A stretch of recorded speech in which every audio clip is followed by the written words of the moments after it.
Mi Andy, magandang buhay. Sa araw na ito ay gagawa po si Mami G ng pusit na tuyo po. Kasi palagi na lang po kami nag-adobo ng pusit. Naisipan ko na bakit hindi ako gumawa ng tuyo, 'di ba? Ang sarap nito, Mi Andy, at lalong-lalo na ang mahal nito sa mga palengke ngayon. Napakamahal ng tuyo. Malinis na po yung pusit na yan, Mi Andy. Hinahati ko lang po yan sa gitna. Ayan po, Mi Andy. Iniisa-isa yan ni Mami G. At saka, iniiba ko yung part ng ulo po ng pusit. Tapos, katawan lang niya yung slice ko. At pagkatapos niyan, Mi Andy, lalagyan lang yan ni Mami G ng asin po. Depende na yan sa'yo, Mi Andy, kung paraan mo pag timpla po ng iyong tuyo na pusit. At yung part ng mga ulo, hinuhugasan ko, Mi Andy. Pwede na din yang gawing tuyo. Depende sa'yo. At ayan na po, Mi Andy. Nagtimpla na po si Mami G dyan. Nilagyan lang po ng kaunting asin. Inisa-isa ko po para talaga ay malagyan siya ng asin, Mi Andy.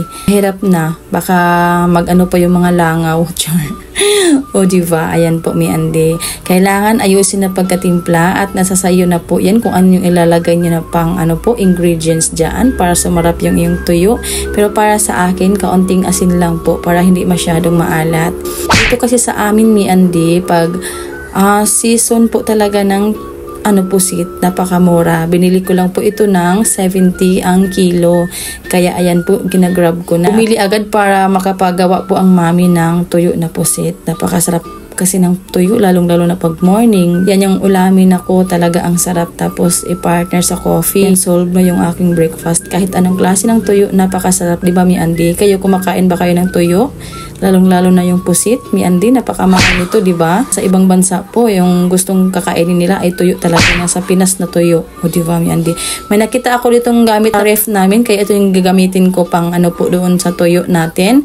Ayan po, para-paraan lang. Hinugasan ko yun ng mabuti, Mi Andy. Tapos dyan ko ilalagay yung tuyo para ibilad na natin sa araw po. Pakainit ng panahon ngayon. Iniisa-isa na maglagay ni Mami G dyan sa lagayan. O diba? Ganyang lagayan po, Mi Andy. Ayan na, malapit na nating sa araw. Dapat mainit na mainit para wala ding langaw, Mi Andy. Dati, Mi Andy, yung season din dito ng dilis.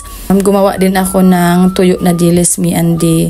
Napakasarap din ng dilis na tuyo. Pero para sa akin, kahit anong klase ng isda, diba?